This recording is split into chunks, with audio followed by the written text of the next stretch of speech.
So in terms of watching Grimsby, as you used as an example, do you find yourself very quickly identifying, say they get it to the left winger quickly, they go long every time it goes to a certain player? Does that become evident as you're watching these games? Yeah, it does, to be fair. I mean, one aspect which is really useful is obviously we've got Y Scout, so you get a report from them, but it's all quite, if you hand it to a coach, it's very numbery, so I like to kind of trim it down and put it into my own wording in a report and just make it a bit more relatable to the coach rather than just hundreds of numbers.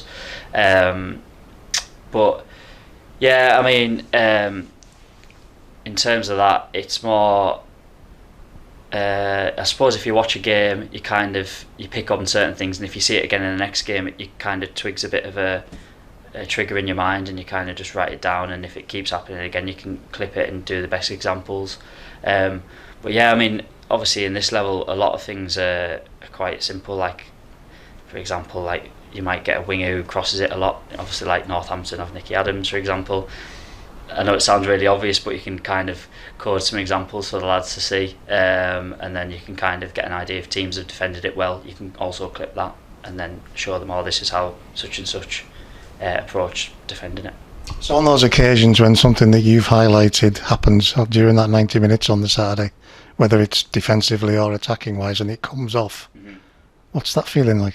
Yeah, it's pretty good, to be fair. I mean, probably the biggest one we do is set pieces, because obviously that's quite a big part in League Two. You get a lot of goals scored and conceded from set pieces.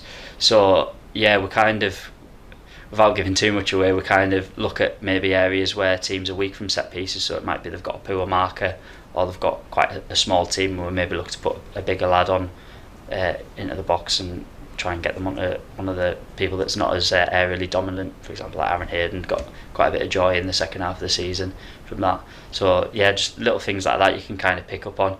And from a defensive point of view, you can kind of, it's nice being a bit of a secret weapon and try to find out if you can kind of shut down you kind of get some secret key plays which everything goes through, but people might not quite see it.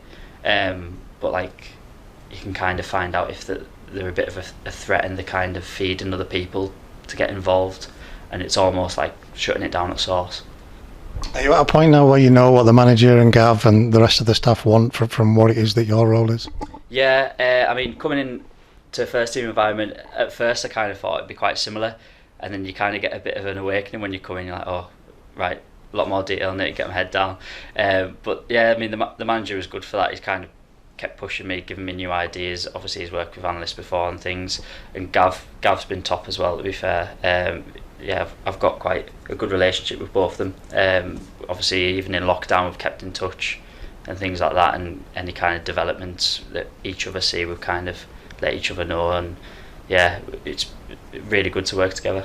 And the lads, I mean, obviously you'll highlight good bits, but how do you manage the relationship when you're having to say perhaps this wasn't so good, and you're having to show that to the manager for him to critique the players? Yeah, I mean, obviously you can kind of rub people up the wrong way sometimes, but I always remember my first day, I think it was we were analysing the Colchester game away, and yeah, that was my first day, and I think they must have come in and thought, oh great, is here to tell us what we've done wrong.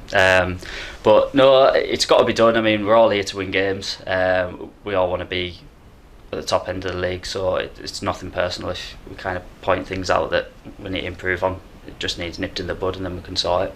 Surely what has to be one of the more exciting parts of the job is the new player, when the gaffer says, get me some clips on him. That must be, as important as it is, also quite exciting to be involved in that. Yeah, that's always been my favourite part of football, to be fair. Even like when I was young, playing on Footy Manager and things like that, just getting players in, it's the best bit, isn't it? Everyone loves seeing new players come in. But yeah, obviously that's where the Y Scout comes into play.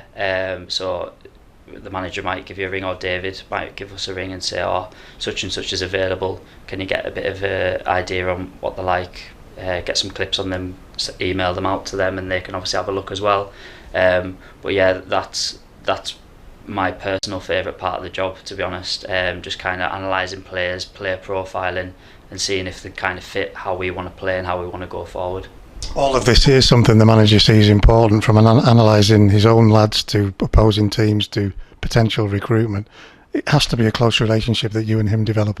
Yeah, it is, to be fair. I mean, I hear from him every day, to be honest. We're always in touch on the phone, on WhatsApp, anything like that. Same with Gav, we're always in touch. Probably same again, probably ring him every day.